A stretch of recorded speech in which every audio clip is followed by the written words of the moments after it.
Greetings to the Bodhisattvas in the online community, the Sangha Practice Period online group, residents, visiting practitioners, and the staff, the teachers, everyone. Yeah, lovely to be with you. I have to say that I truly rejoice in Sangha these days. I really take refuge in Sangha. And given everything that is going on in our world, it is just so wonderful to be with people who make a similar effort to try and find some wholesome, upright response to what's going on, and who want to live their lives in a way that is awakened and in alignment with some vows, right, and some precepts. So it's beautiful to be here, and thank you for co-creating both this broader experience, but certainly tonight. You know, I want to start with a word to express how much gratitude not only do I have, but in meeting with students and daisans and casual conversations, listening today to the ENSO, which was for the online practice period group, the amount of gratitude that others feel about having this sort of a container to hold us all at this time is just really palpable.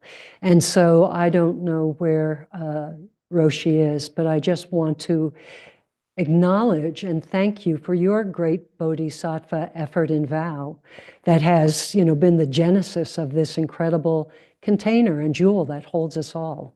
So thank you so much, Roshi. So we are in a practice period that we're calling In the Embrace of the Bodhisattvas. And this is the book that we are using by Taigen Leighton, which goes through a number of archetypal bodhisattvas and talks a lot about the history of Mahayana Buddhism and some of the transcendent powers of bodhisattvas. So tonight I want to talk about a little bit more about the bodhisattva ideal. Manchen had covered it so beautifully and comprehensively in her initial Dharma talk. There's just a smidge left that I want to talk about. And then I want to introduce and chat a little bit about Manjushri, the first of the archetypal bodhisattvas that we're going to muse about and inquire into. And then go on and talk a little bit about wisdom and what wisdom means today under these causes and conditions that we find ourselves in. So this bodhisattva path has been intrinsic to Mahayana Buddhism since its inception. It is what distinguishes Mahayana Buddhism from Theravadan, right? There is this bodhisattva model where we transform our suffering, we come into awakening, into upright behavior, and instead of, like you find in the Theravadan lineage, the arhat, who then, having achieved this, kind of spins off the wheel of samsara, bodhisattvas make a commitment to stay behind and to not cross over to the other shore of nirvana until everybody crosses over, right? So it is a very, very long path. And Manchen was describing exactly what a kalpa is, and I can't reiterate it, but it involves a bird and a silk ribbon wearing down a mountain over time, and it's a very, very long period. So we're making a very fierce commitment to be a bodhisattva. This bodhisattva path is radical, it is revolutionary, and it completely reimagines what wisdom is, right? And the challenges that we face in this world, and maybe everybody feels that at some point in their lives, I don't know, in different generations, but this is our time to feel the seriousness of what is going on. There is, I think, an increased relevancy of the bodhisattva path, an urgency and a real need for us to be embodying this path as best we can. Teigen Leighton, who is the author of our book, says, as soon as we are struck with our own urge or intention to take on the Bodhisattva practice, we are immediately included in the ranks of Bodhisattvas. Hence, I say to all of you, good evening, Bodhisattvas. So the word Bodhisattva is Sanskrit, and Bodhi means awakened or awakening, and Sattva means sentient being. But Teigen points us to some additional etymology where the word sattva is rooted in another expression that includes intention and also courage and heroism. And he makes the point that given the ardor of this particular path, we need to have those additional qualities. We need to have a strong intention. We need to have a lot of courage to not only start, but to stay on the path. So the piece of the Bodhisattva ideal that is covered in this that I want to extract for tonight is this notion of bodhicitta. So again, you hear the word bodhi, which means awakened, but now the second part is citta, which can mean mind, but can also mean heart. So bodhicitta means awakened heart, mind. And this is a very typical phrasing. We have it in the Japanese as well. The character shin, which some people are named, means not just mind or heart, but heart-mind. There's a complete connection. There's no separation between this axis here. The central to this this activity, this bodhicitta, is a desire to awaken.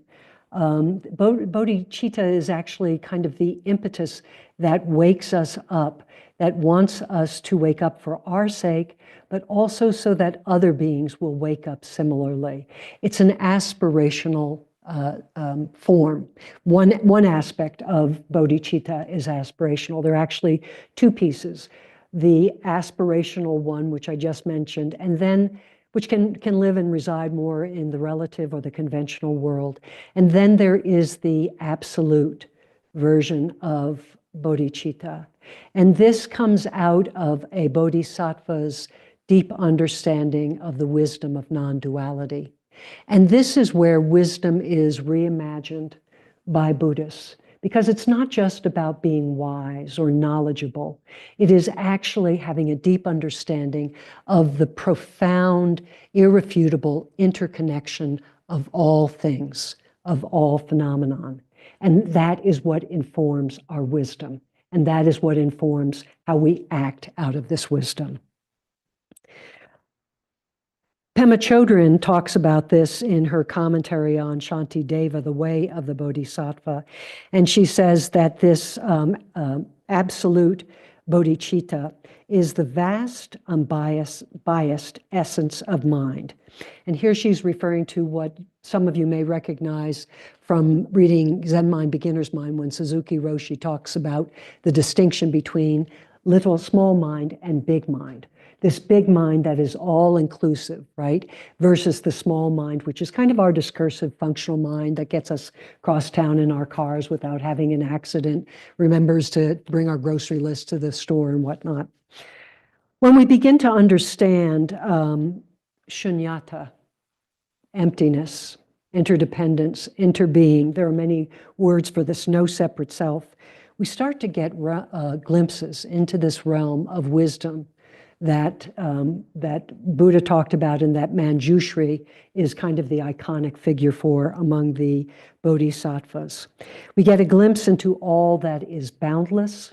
We get a glimpse into the inclusive, interconnected matrix of all phenomenon.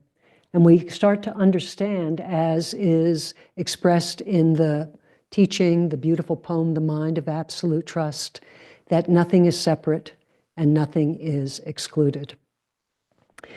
So when a bodhisattva makes this transition from but from being in this aspirational state of bodhicitta to actually moving into the absolute.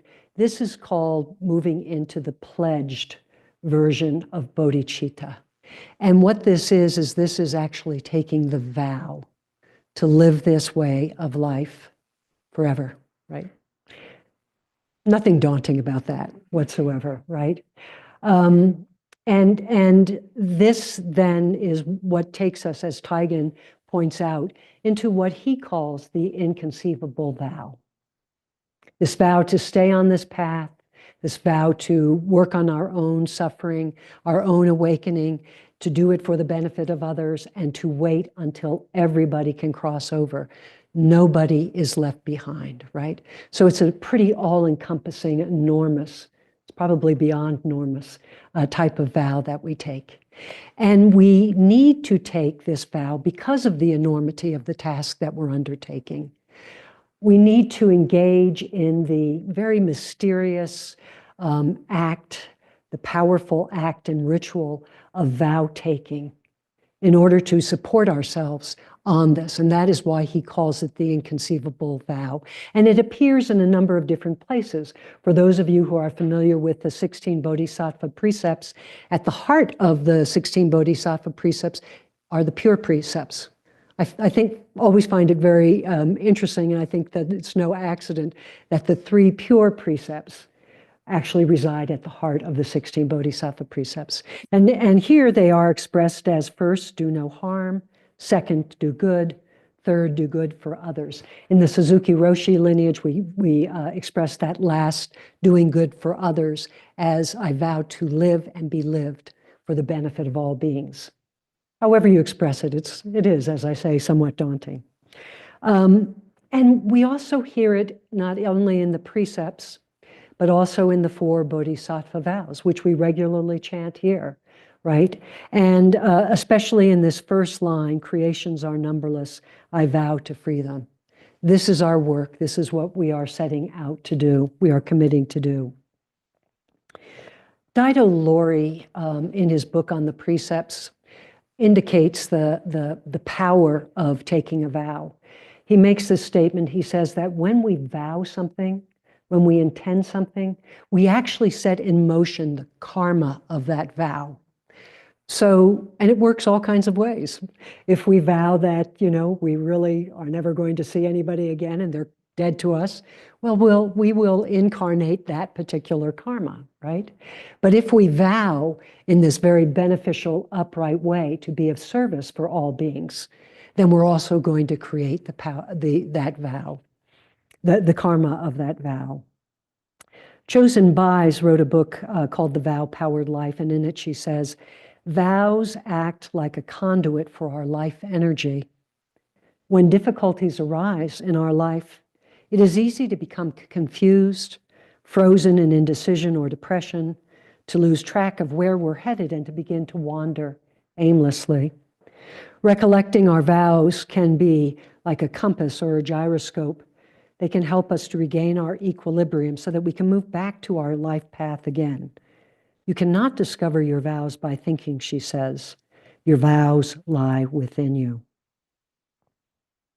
My teacher used to talk about how for her the vow was like a staff, and it was always with her, no matter what the conditions of her life were. And she had a lot of different conditions, as we all do, but she had some particularly extreme ones, that it was always there at the ready to help her stay upright, to help her stay stable, whether the waters of her life were kind of like a sweet, bubbling, bucolic brook, or whether they were more like a raging whitewater river. The staff of vow is always there to steady us and to keep us upright. So just as Chosen Baez is saying that our vows lie within us, Manjushri is saying to us that our wisdom lies within us. Wisdom is not outside of ourselves. Wisdom is not in Turner, but not in Lark. Wisdom is not in people who wear brown robes and not in you. Wisdom is in everybody equally. But Dogen makes the very important distinction that while we all have this potentiality in us, the difference is that in order to activate it, we must practice. We must make effort, right? So we have this wisdom. Nobody here doesn't have it. But the difference is that we have to actually actualize it. We have to practice it. We have to really water the seed. Otherwise, it's just going to lie dormant within us. I do want to read just something from Taigen on this. He says,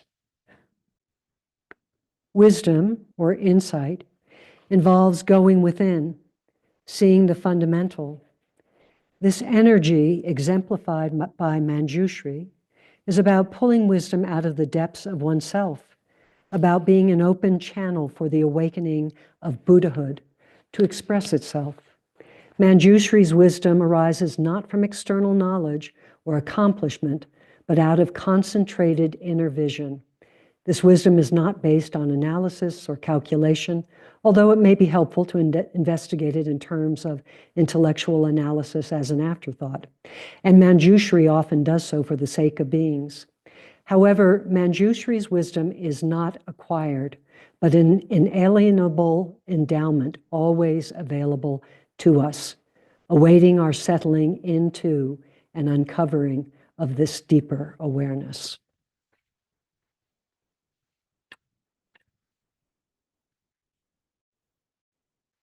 So just a word about the iconography of this particular Bodhisattva.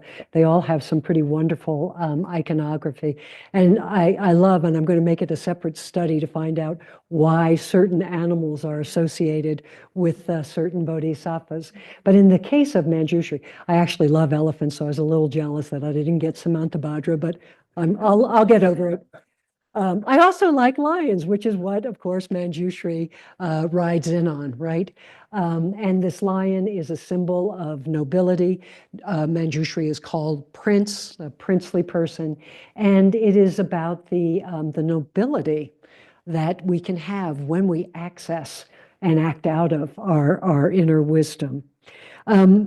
It carries a Vajra sword. And has everyone here been in the main Zendo, the main temple, right? So if you have not, pay particular attention next time you go in to the beautiful Manjushri that is on the altar. And I learned today from Kodo that this is actually a Tibetan Manjushri. And so it classically has the sword raised above its head. And this is the Vajra sword, the diamond sword that comes down and cuts off delusion, right? That frees us from the snares of delusion. And in the other hand is a lotus, the lotus being a symbol of purity and of spiritual awakening. Whenever I think of lotus, I can't help but think of Thich Nhat Hanh's wonderful book about no mud, no lotus, right? We need all that detritus. We're not born these iconic celestial figures like Manjushri. We mere mortals come out of the mud, the detritus, the causes and the conditions of our lives as we bloom into our lotus nature. There's also usually a scroll in Manjushri's hand, or sometimes on his head. And this is considered to be the text of the Prajnaparamita Sutra, the sutra on the great perfection of heart, the great heart wisdom. I'm getting my Suzuki Roshi lineage and my Upaya lineage mixed up, forgive me.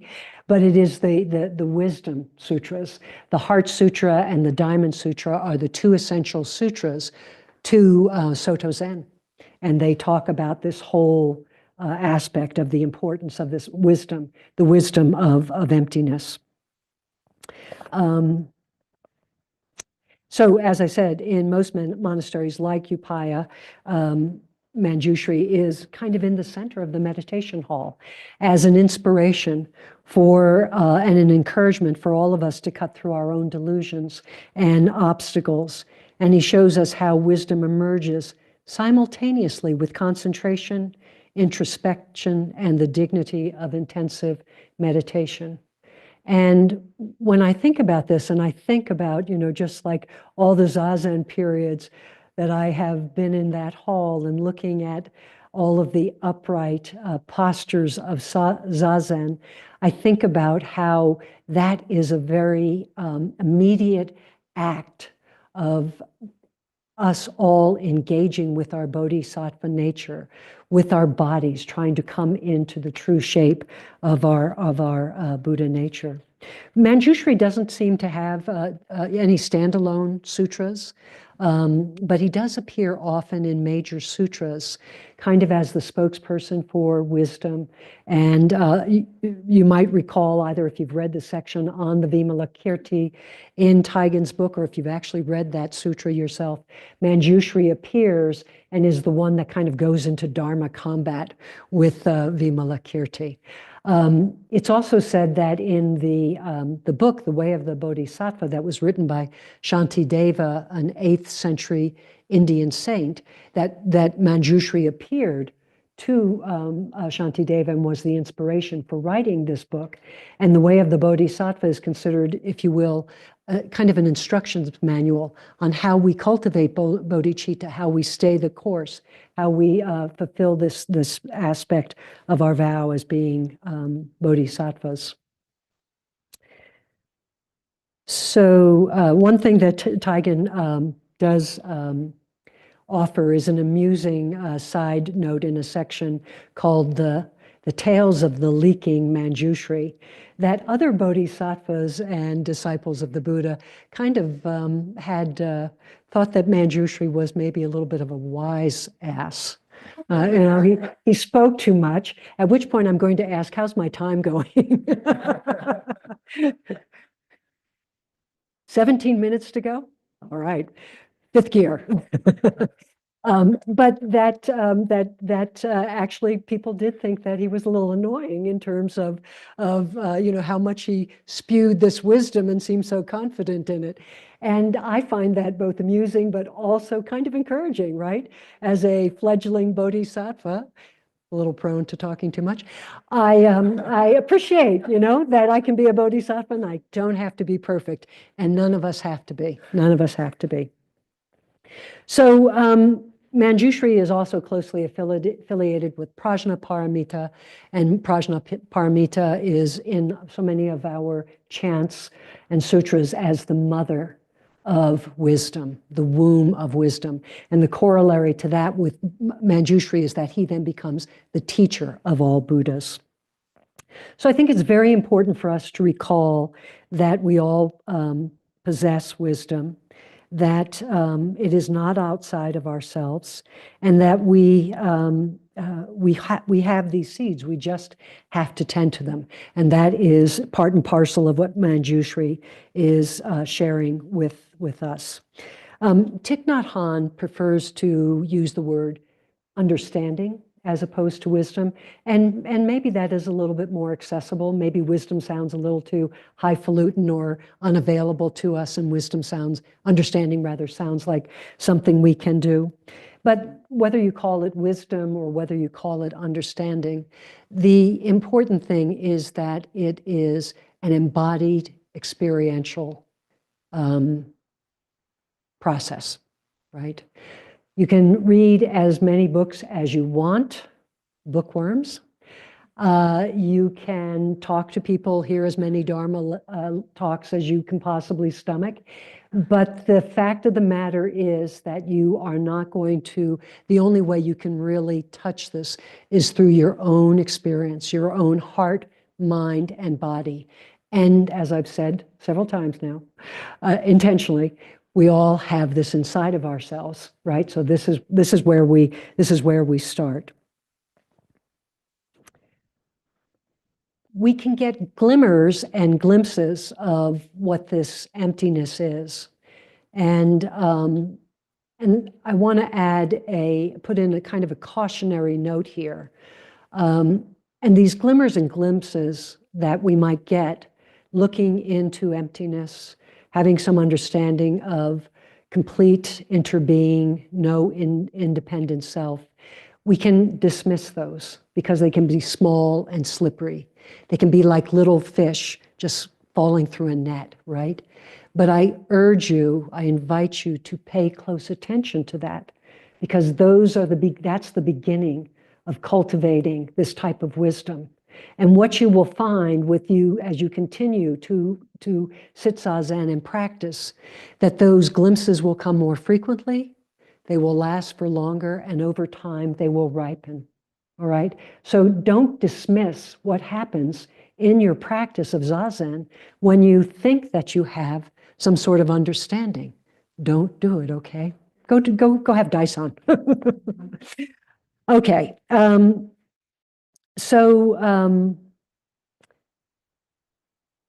bring that up in part because in terms of cultivating and accessing this wisdom, Zazen is the primary place to start. This is why Dogen, in his instructions on Zazen, talks about Zazen being the front door to this experience of practice enlightenment. And so when we sit in Zazen and we come into stillness and we come into silence and we get in touch with our breath, we start to open. And what we are doing when we are in Zazen, one of the things I think we're doing is putting ourselves in the way of having this ineffable experience of touching and glimpsing wisdom, right? That's one of the reasons why Zazen is so important. So how do we access and apply this wisdom in any time, but in times like these that seem particularly challenging? In this, I can only myself be a finger pointing at the moon, because each and every one of us has to find our own way and experience this path themselves. But I will try to be a finger pointing at the moon, and I'll share some of my experiences. Before I do, I'm going to ask Kodo. So does that mean 6:30? Yes. Thank you. For me, emptiness or no independent self is boundless. It's vast. We know this in terms of the teaching of the two truths, the relative and the absolute. And so often I feel like, we're in the relative in such a, grinding kind of way that we don't even recognize that we're standing up to our chins in the absolute. We're kind of dying of thirst, and yet the water is right there, lapping at our chin, right?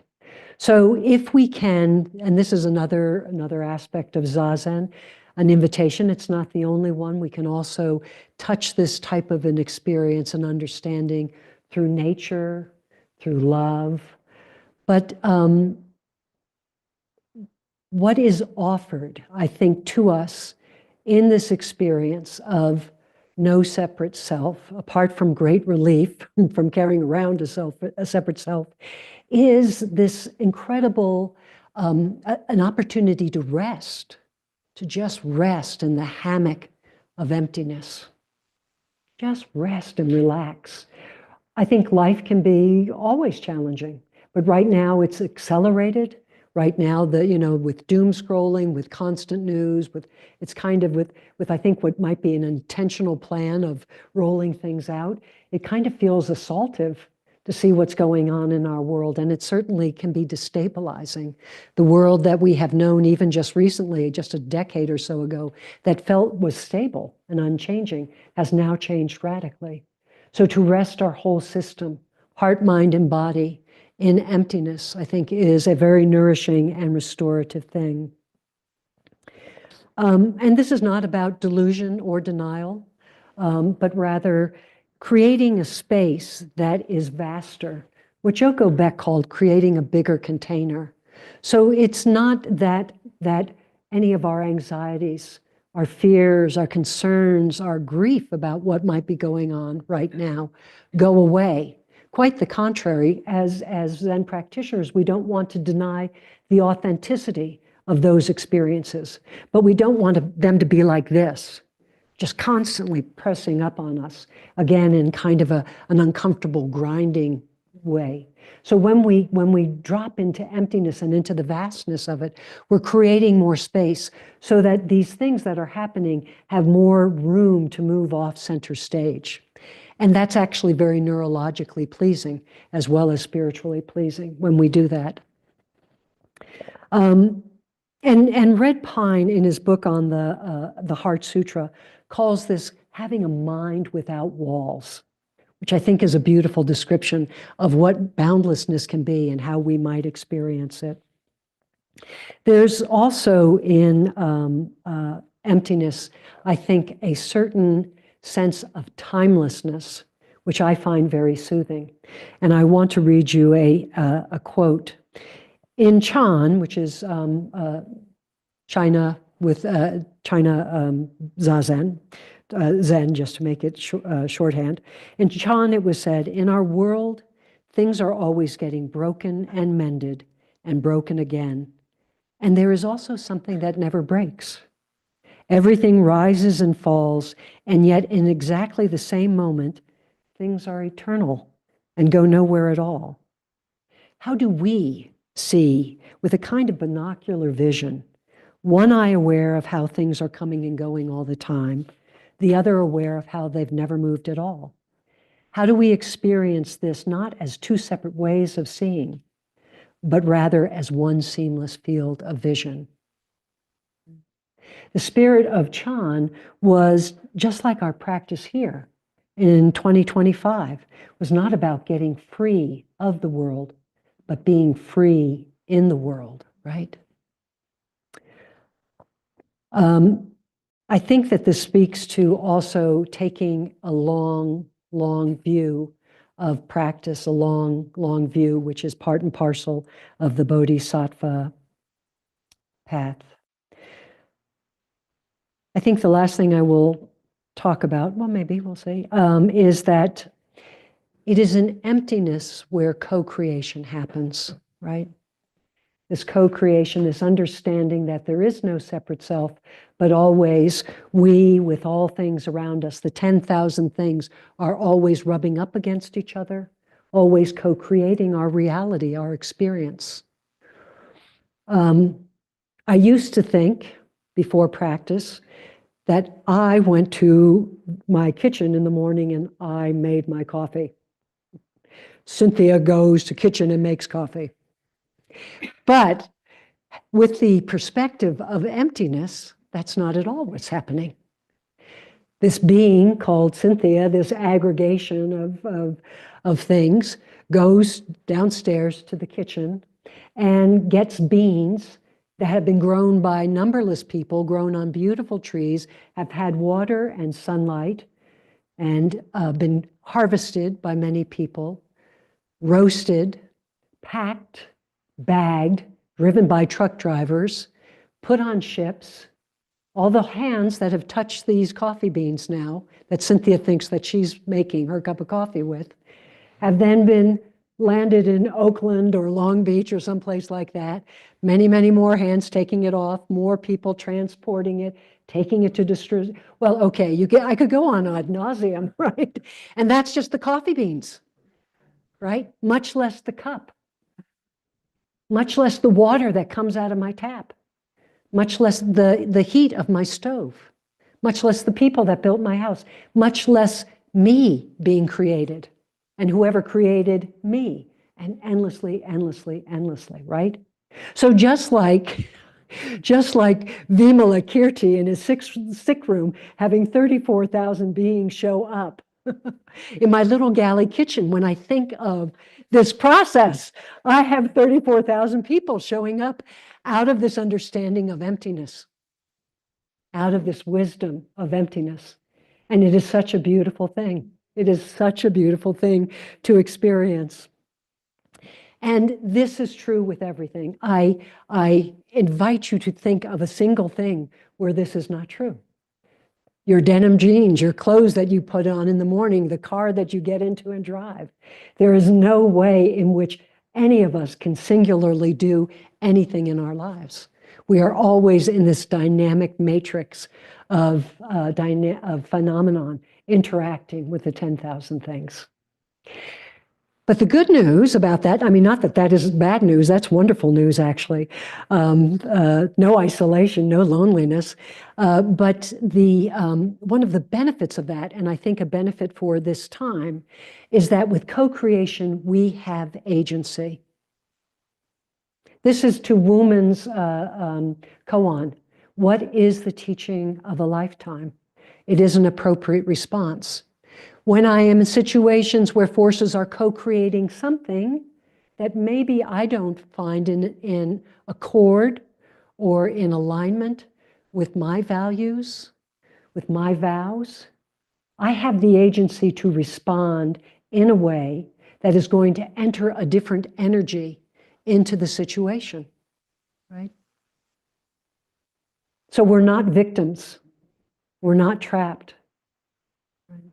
And I think that that's a really important thing, because one of the things that I find us doing individually and collectively is like heat-seeking missiles. We go to anxiety, we go to anger, we go to concern and worry, we go to catastrophe, right? And this is where the teaching of having this agency in conjunction with don't know mind is really very, very helpful. It helps us to reset our whole perspective, our whole emotional set as we get geared up and tense with what we think is going to happen, what we're sure is going to happen, remembering that we have agency, remembering that there is don't know mind. Suddenly there's a huge reset. We don't know. We don't know what's going to happen. Did any of us imagine that over 3 million people were going to come out on a Saturday in over 1,200 locations and skillfully voice their concern about what's going on? I'm not saying they're all bodhisattvas, but they're certainly all bodhisattva adjacent, right?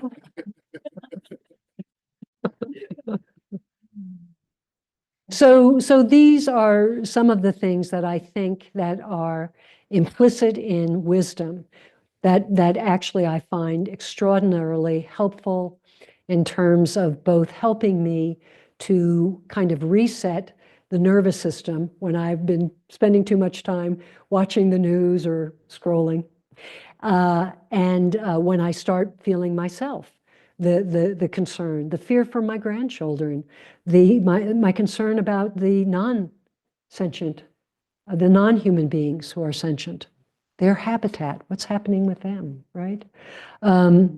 That I can come to wisdom through these various portals and actually find a reset and find some, more than some modicum of reason to get out of catastrophe and to stay neutral and to remember that there is great opportunity for us on the Bodhisattva path to influence it, to introduce some energy that's in alignment with our Bodhisattva vows, with the wisdom, with compassion, with wise action, in order to make a difference.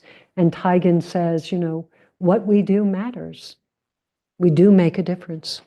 So I will just close, 1 minute to go. I will just close with a version of the Bodhisattva prayer. And this one is one by Ozan Sanaki, an adaptation, someone who is very important in the Suzuki Roshi lineage as the former abbot of Berkeley Zen Center and a peacemaker, president of the Buddhist Peace Fellowship. An important figure here is a member of the faculty for the chaplaincy program and a beloved teacher. And I'm sorry that I'm not musical, but you don't want me to do this musically because I am not musical. But he did it with a guitar, and this is how it goes. Now and forever may I become a protector for those without protection, a guide for all who have no direction, a ship for those on the great sea of loss, a bridge for beings with rivers to cross, a sanctuary for all in danger and flight, a lamp for those who are seeking light, a refuge for those who find no safe place, and a servant to all in sure need of grace. As long as space forever unfurls wherever beings reside in this world, till then may I abide and persist wherever sorrows of our world exist. Thank you for your kind attention.